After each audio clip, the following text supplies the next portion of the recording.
It's showtime. Arnold Schwarzenegger. Pre masy symbol amerického sna, pre historikov, biografov a psychológov výnimočný prípad muža, ktorý spojil extrémnu disciplínu, dlhodobú ambíciu a schopnosť potláčať vnútorné konflikty v prospech výkonu. Hovoríme o človeku, ktorý uspel v troch zásadne odlišných svetoch: kulturistike, Hollywoode a politike. Takáto kombinácia nie je náhodná.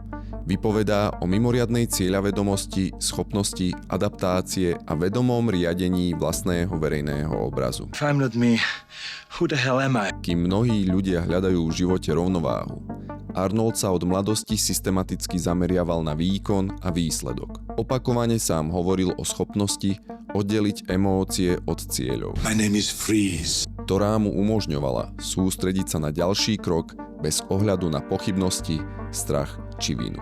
Dnes sa pozrieme na to, ako prostredie detstva, súťaživosť, strategické myslenie a dlhodobé potláčanie osobných konfliktov formovali jedného z najúspešnejších imigrantov v moderných dejinách.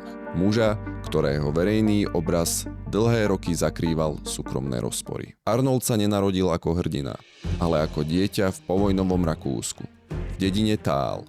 Jeho otec, Gustav Schwarzenegger, bol policajt a bývalý člen nacistickej strany a organizácie SA.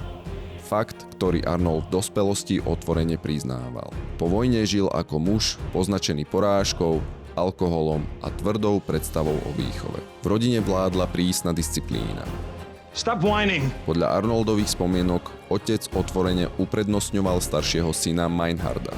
Arnold sa cítil ako ten menej žiadúci. Ten, ktorý si musí priazeň vybojovať výkonom. Oh, poor baby. Otec medzi bratmi podporoval súťaženie. Kto je silnejší, rýchlejší, odolnejší. Nebola to hra v bežnom slova zmysle, ale výchovná metóda postavená na porovnávaní a tlaku. Osudy bratov sa rozišli. Meinhard skončil s problémami s alkoholom a v roku 1971 zomrel pri autonehode. Arnold tento moment neskôr opisoval ako jeden z impulzov, prečo sa rozhodol definitívne odísť z prostredia, ktoré vnímal ako dusivé. Keď jeho otec v roku 1972 zomrel na mŕtvicu, Arnold sa nezúčastnil pohrebu. Oficiálne uvádzal tréningové povinnosti. S odstupom rokov priznal, že vzťah s otcom už v tom čase považoval za uzavretú kapitolu.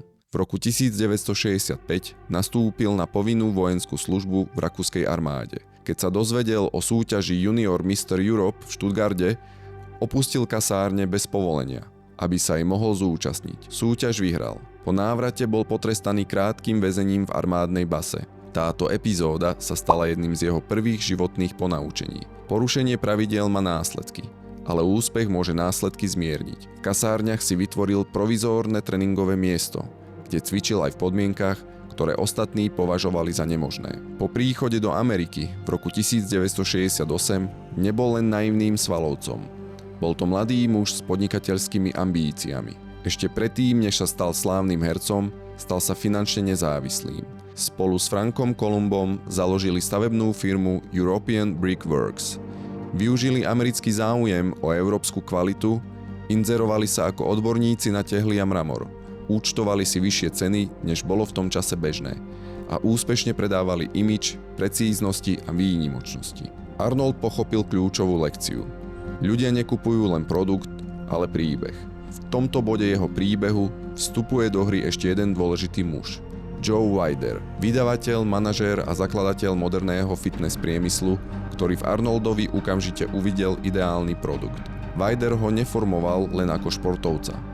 Učil ho, ako hovoriť, ako vystupovať, ako budovať mýtus okolo vlastnej osoby. Arnold sa nestal len šampiónom. Stal sa súčasťou marketingového stroja, ktorý z kulturistiky urobil globálny biznis. Prvýkrát pochopil, že svaly sú len vstupenka. Skutočná moc je v obraze, ktorý o sebe dokážete predať svetu. Pre Arnolda nebola kulturistika len športom. Bola nástrojom spoločenského vzostupu. V dokumente Pumping Iron je viditeľné, že nepoužíva len fyzickú prípravu, ale aj psychologický tlak. Voči Louisovi Ferrignovi otvorene používal provokácie, znižovanie sebavedomia a vytváranie dojmu neporaziteľnosti. Tento prístup bol účelový. Arnold neskôr priznal, že sa vedome snažil narušiť koncentráciu súpera ešte pred vstupom na pódium. Psychológovia by takéto správanie mohli opísať ako extrémnu súťaživosť spojenú s nízkou mierou úzkosti a vysokou sebadôverou. Nie ako diagnózu, ale ako osobnostnú konfiguráciu výhodnú pre prostredie vrcholovej súťaže. Arnold opakovane hovoril, že emócie sa naučil odkladať bokom. Smútok, pochybnosti aj súcit považoval v rozhodujúcich momentoch za rušivé faktory. V tomto období vnímal vzťahy prevažne ako súčasť životného štýlu, nie ako základ budúcej rodiny. V Hollywoode rýchlo pochopil, že úspech závisí nielen od talentu, ale aj od pozície na trhu. Nie je náhoda, že jeho najslávnejšou rolou sa stal Terminátor. Stroj bez pochybností, bez emócií. Naprogramovaný na cieľ. Postava, ktorá presne vystihovala ideál, ku ktorému sa celý život približoval. Byť efektívny, byť chladný, ísť vpred bez ohľadu na vedľajšie škody. Jeho hlavným rivalom sa stal Sylvester Stallone. Obaja otvorene súťažili o status najväčšej akčnej hviezdy. Arnold neskôr priznal, že pri filme Stop or My Mom Will Shoot vedome predstieral záujem, aby producenti ponúkli rolu Stallonemu. Stallone, poháňaný rivalitou, rolu prijal. Film sa stal neúspechom. Nie koncom kariéry, ale výrazným prešľapom. Pri filme Twins urobil Arnold jeden z najlepších obchodných ťahov v histórii Hollywood. Odmietol fixný honorár a vyžiadal si podiel zo zisku. Výsledok odhadom 35 až 40 miliónov dolárov z jedného filmu. Pochopil, že najdôležitejšou zručnosťou v zábavnom premysle nie je sila, ale vyjednávanie. Jeho vstup do politiky v roku 2003 bol majstrovským dielom stratégie. Tento vstup by však nebol možný bez jedného kľúčového faktora. Jeho manželstva s Máriou Shriver, členkou rodiny Kennedyovcov. Spojením s najvplyvnejšou politickou dynastiou v Amerike sa z imigranta z Rakúska stal muž, ktorému sa otvorili dvere do najvyšších kruhov moci. Láska alebo stratégia? V Arnoldovom prípade sa tieto dve veci často nedali oddeliť. Kalifornia bola v kríze a čelila tzv.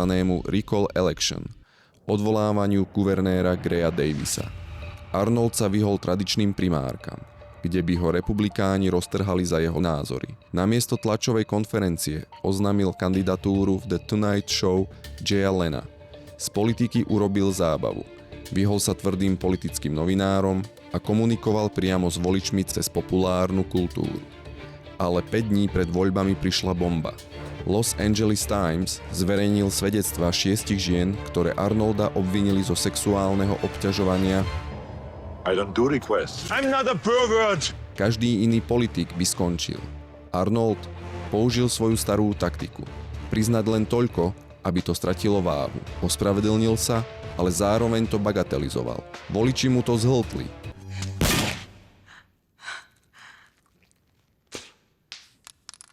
Zvolili si Terminátora, nie svetca. Ako guvernér pokračoval v dominancii. Keď v Kapitole zakázali fajčenie, Arnold si nechal postaviť obrovský stan v átriu budovy. Z tohto fajčiarskeho stanu urobil neoficiálne centrum moci. Ak chceli politici niečo vybaviť, museli prísť za ním do stanu, dýchať jeho dým z kubanských cigár a pomyselne boskávať prsteň. Svojich oponentov verejne nazýval Pussy. čím dokonale využíval svoju filmovú auru alfasamca na poníženie profesionálnych politikov. V roku 1997 splodil syna s gazdinou Mildred Baena. We're going to play a wonderful game called Who is your daddy? Dieťa sa narodilo len krátko potom, čo jeho manželka Mária porodila ich vlastného syna. Arnold o tajomstve mlčal až do roku 2011. Až keď sa podobnosť syna stala neprehliadnutelnou, pravda vyšla na povrch. Nasledoval rozvod, Consider that a divorce. finančné vyrovnanie a verejné priznanie. Jeho reakcia bola pragmatická. Priznanie, prevzatie zodpovednosti, no snaha minimalizovať škody. No problemo. Dnes Arnold sedí na terase svojho sídla, fajči cigaru a krmi svojho somára a poníka. Po roku 2011 stratil dve veci, ktoré definovali jeho identitu viac než čokoľvek iné.